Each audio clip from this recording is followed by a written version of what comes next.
another installment of the Cape Breton Diver Guide. I'm Ken Jardine, instructor trainer with Scuba Tech in Sydney. And I'm Mark Boutot, and I'm with the Nervous Wreck Dive Club here in Sydney. And Cape Breton Ground Search and Rescue. And Cape Breton Ground Search and Rescue and everything else under the sun. And, yeah. No, BB, not AA. Yeah. No. CC Coffee. CC Coffee and Arms. Right. Yeah, I think you got shares in the companies by now. I'm working on it.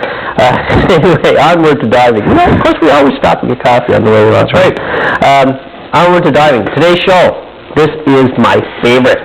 As I said last week at the end of the show, they used to call me Mr. Scallop, and I still am. I love to scallop dive. I don't get to do enough. But, well... He does well at eating them, too. How many times have we gone scallop diving? We've gone, I can't put a number on it. Well, it's a fantastic way to spend a day of diving, and there's a lot of people that's all they do for diving. They just scallop dive. They don't want to do anything but. But before we get to that... Yeah, we are also going to have, in our Tech Talk section, we're going to talk about tank valves. Mm-hmm. You see us looking at little papers here. This is the Seaside Cable version of a teleprompter. That's because our memory isn't the greatest. It's the budget thing, the budget teleprompter. And then the last segment of our show, which is Instructor Corner or Instructor Talk or... Whatever we decided to call it, I forget. We'll decide by the end of the series. This is stopping non-BCs. It could be. Yeah, They're going to be doing equipment assembly. Yeah, so we'll take a look at that, and yeah, definitely, it is equipment assembly. Yeah. But first we're going to have a look at the tank valve section, as we were saying. Exactly. Which is something that, it's sort of carrying on here. We did what? We did scuba tank basic stuff, the first tech talk, and then we did... Tank inspections. And now we're into the tank valves. In the valves, and in future segments we're going to be doing things on regulators and BCs, etc. But for right now, tank valves, and then we'll be back with a fantastic scallop dive. And get a paper and everyone pen. Hungry. There's a recipe and how to cook them.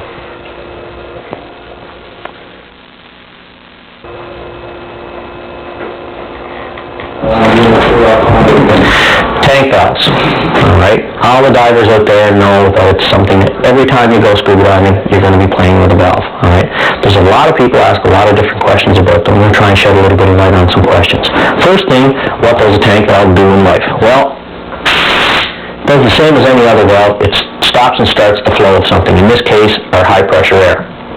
Alrighty? A couple things that all tank valves have in common that I've mentioned before. They all have a snorkel tube. They all have a tank O-ring. The average diver should never see the tank O-ring, the threads, or the snorkel tube. It's not something you want to be working on yourself. Alright, and I'll show you why in a few seconds. They all have a pressure relief disc, which I'm going to be looking at in detail in a few more minutes, and they all have an O-ring on your outlet, which meshes up with your regulator. The last but not least, of course, is they all have some means of turning the air on and off. There's two main types, a J valve and a K valve and a J valve.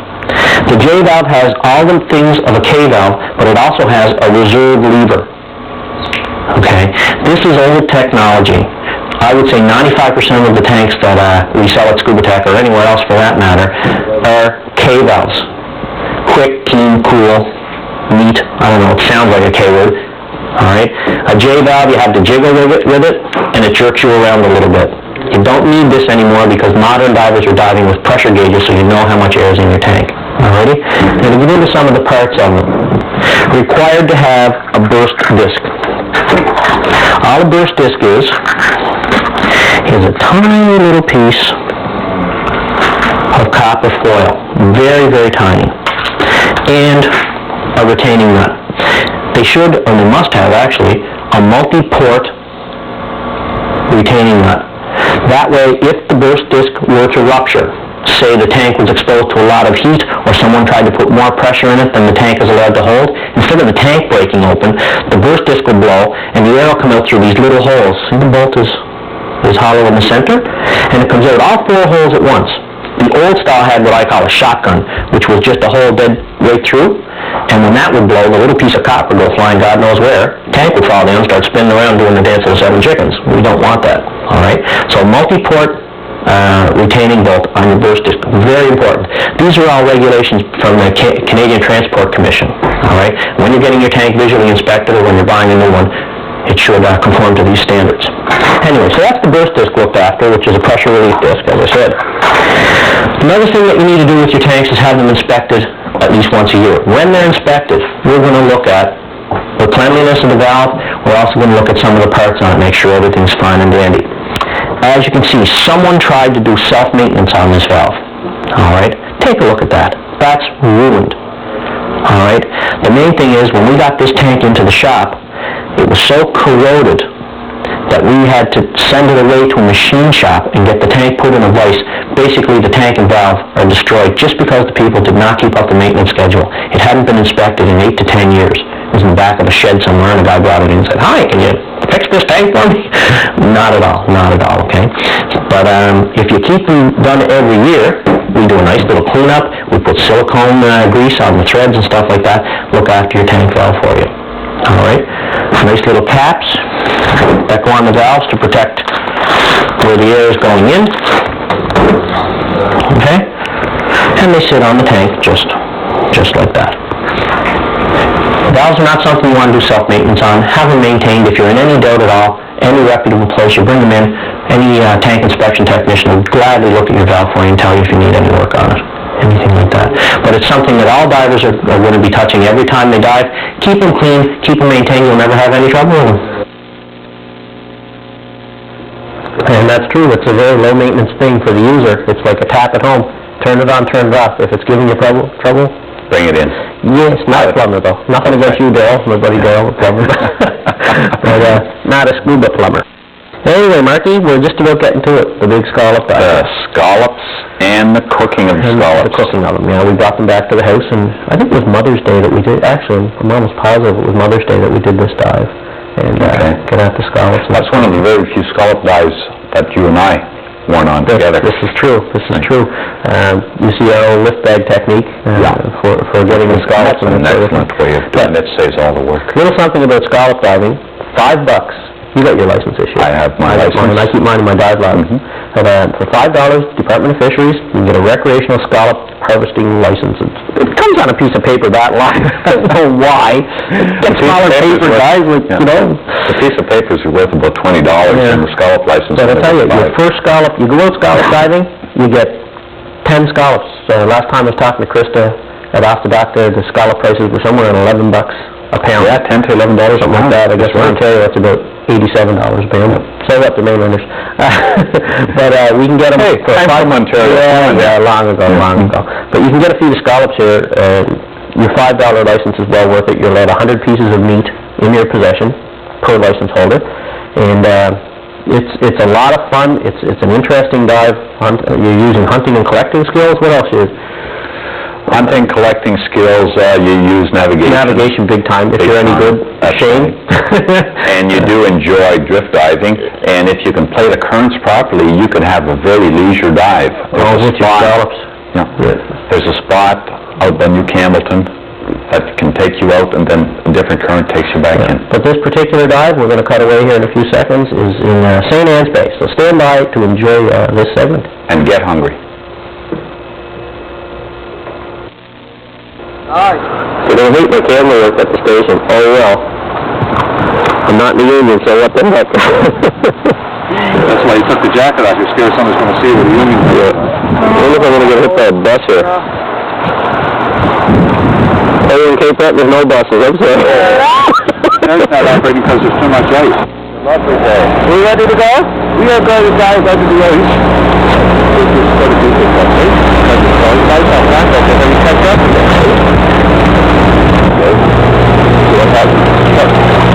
You're on the side, you're all checked out on the ladder? Yeah. We did a buddy check, right? Yeah. That's right. Want to start the swim out so we both get some ice? There we go. Finally, getting wet again. Bubble time, yeah. Look, just a second here, you and I always react to this. Just let the folks listen here, because this is pretty much what you're doing in diving into.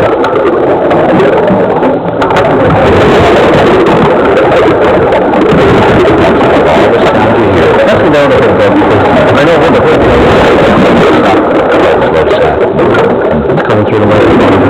It's a very, very peaceful I know a lot of the shows that we're doing, and you see the underwater dive, we're talking about the action and this and that. But most of your time spent diving, you're just really relaxing and enjoying yourself. Just to stop and look up at the level floating away from you, or you can see Shane there looking at some stuff real close up. Those flatfish, those little flatfish chasing. One of the first times... He always chases little fish on the water. Yeah. I remember one of the first times a flatfish moved on me, they put that little puff in the dust as they swim away. Startles you, but there's nothing, the scariest thing out there is your buddy. There's nothing scary about scuba diving. When you're properly trained and equipped. One thing I should mention here right now... One thing I should mention right now is the colors you're seeing, don't adjust your TV set. Yeah. This is the actual color of the water at this particular dive. Yeah, he's just showing us a fish. He's not hurting the fish. You can see he swam away there. We talked about that before the dive. So if you can get a fish to show the people. You know, I was out the weekend just petting a flatfish. I had all my dive students around me, just petting them. Okay, there we go. There's a scallop shell. And we got a couple on top of our studio monitor. When we cut back to the studio camera, I'll give people a close look at it. But there we are, starting to pick the scallops, and you know where this spot is. I'm not going to get too detailed on the directions to it. It's on Cape Breton Island. It's on Cape Breton Island. So any other divers out of it, it's on Cape Breton Island. Notice the setup for the dive bag here, or for the game bag. It's being held up by a lift bag, which carries all the weight. Yeah, and I think I got a pretty good shot here later on of putting a scallop into it. You'll see how it's rigged. Now, there is a scallop in this picture coming up. They're hard to spot out. There we go. See him? Ah! There's scallop. They're very camouflaged, eh, Mark? Yeah, I bet they are. Well, the first few times I went diving, and the first few times I took you scallop diving with me, I was missing them. Well, you did the same thing I did. The first time I went scallop diving, the guy that taught me to do it swam behind me and picked all the ones I missed. Because you've got to get down low, and look, okay, here you can see he has one part of the handle clipped to his weight belt, the other part clipped to the lift bag, and it holds the bag open. Plus, he doesn't have to carry the weight, because when these things are full, you fill that yellow bag there, you got 40, 50 pounds of weight. Oh, easy. That you're hauling around underwater. And when you get up to the surface and you have to swim into shore, oh boy, I'll tell you. You just beat yourself to all kinds of people want to surface swim. When I very seldom forget my lift bag, and usually you got no problem finding someone to be your buddy, because you got a lift bag? Yeah, let's go. But, I say they're hard to see. This particular day was a relatively dark day. Shane coming and scalping on me. Shane on the line. Who's that? Well, that's Shane with the Typhoon. Yeah, the Typhoon guy suit. And you can see there, it's getting a little later in the day. And one thing, too, we didn't have enough time to air it today, but from the St. Anne's Lookoff on Kelly's Mountain, I shot some video at the end of this dive. There wasn't a bit of ice in that hole when we went there in the morning. Get this one prepared. But in the evening, it was loaded. You can see even there, the ice is starting to ice is am I still on it? Oh, I should have been still starting it? Okay. Because it was just loaded here. Shane chuckled when I was out. I wonder what Shane's going to do with it. You didn't see this? You've seen this, haven't you? I think I've seen this one here.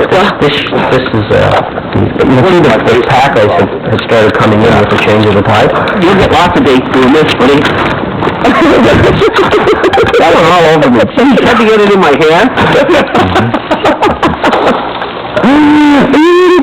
Shane never stops. He's always up to something. You don't know what to expect from him. Okay, I think we just let this run here, Marky. This is Okay, the jet alert is shocking the scallop. It's taught to me by somebody else. You got the round end and the flat end. You put the flat end or the round end in your palm with the hinge side with your wrist here. Just insert the knife, give a little twist, that cracks the hinge open. Alright? Run the knife toward the front, like that, voila. If you lay it out like this, all the frill here, all of his other body parts, I don't know what they are, you can call somebody at University of Cape Breton and ask them, and you just grab it. Can you see that, Krista? I can see it. Okay, you just grab that part there, and just haul it away, and there's a membrane around the muscle, and it'll take all the guts away, just leaves a nice scallop muscle there. And a big muscle, too. Handy dandy container. And you can do that. Scallop license is $5 for a year. And You probably got about 3 years worth of scallop license right there if you went off the dock and tried to buy them. What did they go for in a pound? $9.99 a pound. Well, there you go. There's got at least 3 pounds in there. You're at 100 meat a day per diver. Some restrictions apply up in the mainland. They have a season and stuff like that. Hey, chuck 'em, aren't you? You're going to take them home and chuck them. Put them in a bag. You can't get that now. If you do it, once you get good at it, you can shuck pretty fast. Some of them stay open like this. In the summertime, a lot of them stay open like that. Well, that guy's an idiot. And they're easy to shuck because you put them in there and just give them a quick zap, and he's done. The thing that actually closes the shell is just this little muscle here, and that's what everybody eats. I guess in Japan, supposedly, or at Todd Davies' house. This stuff, Todd fries that up. Yeah, he took it all home. He took all that stuff home. I don't know what he does with it. I don't want to know. I think he puts bleach on it or something. Disinfects it. When they open up like that, it's a lot easier, but otherwise... You got a bag or anything you can put the back on the bag? And shuck them up. Okay, here's a scallop here. This is what we call Shangalant scallop. You pick it and there's nothing in it. Surprise! There's no dead. Whose name is written on that scallop? That's when you put in the bag. I saw you do it. Well, you're very lucky you have an audience. Those 2 people should be shucking. They should, you're right. Okay, watch it out. You'll be ready. Yeah, right. Until you get to cook up the scallops, I forgot to show how to prepare the scallops. So we're just going to have to see what they're like. We're about to get into, you know, it's an interesting part of scallop diving, which is lobster. Okay, we can do that. And with cans. There's nothing like inviting someone into your home, right? Come to my home, eat my food, partake of my homemade root beer, listen to music, and ridicule me. But only an 849 would do that. And with cans. Yeah, thin with it. Alright, this is, let's see here. Roasted seaweed, started at the New restaurant in Colorado. And we're going to make some scallop sushi. The first thing you do, put down a little piece of roasted seaweed. Very sure, very thin. I don't know if it came from Place Bay or Harbor or where it came from, but we'll see. And you have some rice, just crisp cooked up. You see it's nice and steamy and hopefully sticky. Well, you know sticky. And you put a thin layer of rice over half your sheet. You getting all this, Shane? You write this down, buddy? I'm watching. Over half your sheet. And this stuff's quite brittle, but once the rice gets on it, and it's steamy rice, obviously, it, what's the word I'm looking for there? Softens up. Yeah, that's it. I've never softens it up. I'm not from Popper. Then we take some raw scallops. Right? We lay them across in a row on the rice. Line it all up there. Like that. Okay? Making out of that, It's all right. And the reason it's on a paper towel is a little trick to watch them doing at the sushi chefs doing it. Flip it up like that, and you decide to grab the seaweed with the break on you. And try and roll it tight. Does anybody ever roll zigzag tobacco or something, or whatever you're rolling out there? I don't know what it is. Just roll that up. Cabbage rolls, yeah, that'll work. That's okay, put it nice and tight. There we go. You have to let it sit. Okay, wobbly here. Maybe taco bell. Maybe a breadboard or something, I guess. Cutting board. Use it when you're moving. All I'm probably only going to make 1 or 2 sauces. How long do you cook that? How do you cook that sushi for? Yeah. I don't know, but now the beauty with the sushi is this stuff here. It's called wasabi. You know you put it in there, it's for the greens. No, well, you can put it in, but you use it on the side. That little bit of green wasabi there, that tiny little bit, is like a tablespoon of horseradish. It's like horseradish on steroids. Oh, here's your size. That's great. It sure does. Okay. Now, we'll see how I can do with this. This is the hard part. Make it nice and easy. Oh, you have to get them up in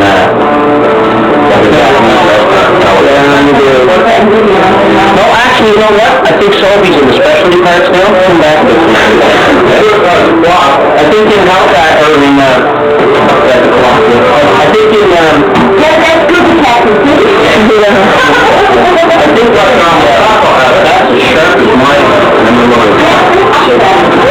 Yeah, Octodot Seafood should have it for sale, or be able to tell you where to get it.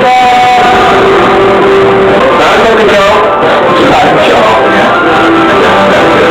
I'm trying to make nothing alone. One more roll. So when you take that stuff, if you want to, when you put it in your bed at home, you can put a little run of the wasabi in it, and it does a real nice job. The stuff is very potent there. And rotten out, I see that most people can handle rotten, but if you want to, you can let it cook it in the microwave or in the oven. Check the oven, so you don't have to go now. Leave it alone.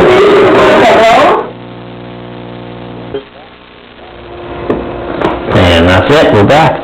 That looks excellent. What a meal. Yeah, it was great. I know, it's too bad my phone didn't ring for that meal. Oh, well, you must have been busy that day. I ate your share, don't worry about it. I'll talk about how we did the scallops and bacon in a few minutes, as far as how to do that, but I'm after forgetting, what is on instructor tips today? Instructor tips, we're going to talk about equipment assembly today. Putting on and your scuba tank and so forth. Is that actually assembling the equipment together, or is it putting it on? I can't remember. I believe it's assembling the equipment. Oh, okay, so putting the BC and the regs and all that together. Exactly. Yeah, how many times have you done that? Exactly. Every time you go diving. Yeah, boy, I'll tell you. Every time you change tanks. Change tanks too, that's right. It's a pretty interesting spot, so if you'll bear with us here, we'll get that rolling for you right now.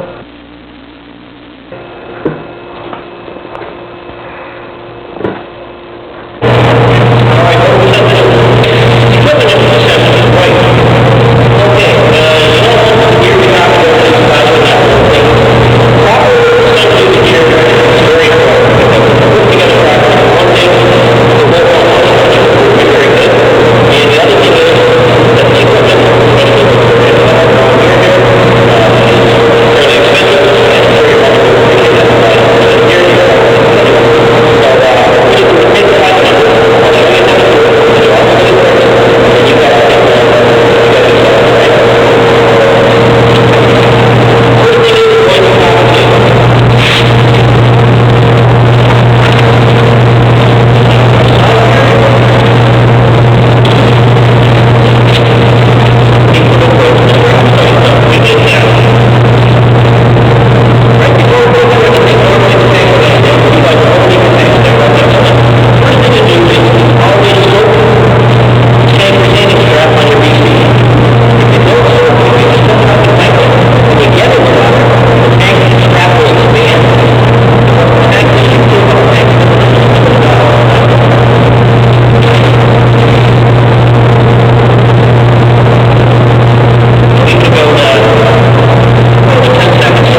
And you get to do that quite often, as we said earlier. And that's about it for our show. Really had a great time. I did say I would talk a little bit more about how to do the scallops up. Yeah, give us a little rundown on doing the scallops the way they were in the oven. All right. The way they're done in the oven, you take a pound of bacon, cut it in half. Take your scallops and a toothpick, wrap each, just almost like a little mini filet mignon, the way you would do that. Exactly. Only you wrap your scallop with the bacon, toothpick through it, lay them on the scallop end down on a cookie sheet or broiling, whatever the heck you use in your oven to broil stuff, I don't know. Anyway, you put them all down in there, nice and little rolls on your sheet. In the oven, 400 degrees, for about 2 or 3 minutes, until the scallop meat turns a nice bright white, almost paper white. Once the scallop meat turns white, turn your oven on broil until the bacon turns brown. Okay. When you take it out, be careful, there's going to be grease all over the place. When you take it out and that, you can just put it all on a tray, put some paper towel down or something if you want to soak up the grease. But that's a great way to do it. You ever have any coquille Saint-Jacques? Yes. Maybe? Maybe. This is the French portion of the show. When you do coquille Saint-Jacques or any other seafoods, if you get the big scallop shells here, coquille Saint-Jacques done in a white wine sauce. And what I do when I make it is I put it in the center and put potato piping around the edge. Exactly. And then put a little Swiss cheese and put it in the oven. Oh, Sounds it's beautiful. But any way you cook them, scallops are fantastic. Eating them raw underwater is great. I've seen that done before also. At a little hazard there, if you're going to eat a scallop raw underwater, make sure that you clean your regulator out, because Russ did it once and left a little piece of scallop meat in the mouthpiece. After about 2 weeks later, wasn't very pleasant. Next week's show, Mark. Next week's show, we're going to be looking at the wreck in Lewisburg. Right, the Prud'homme. That's right. That was excellent wreck, and we're going to show you the wreck. It's a couple 100 years old, so you're just going to love it. So if you can join us, I'm Ken Jardine from Scuba Tech. And I'm Mark Butok from Nervous Wreck Dive Club. Safe diving, everyone.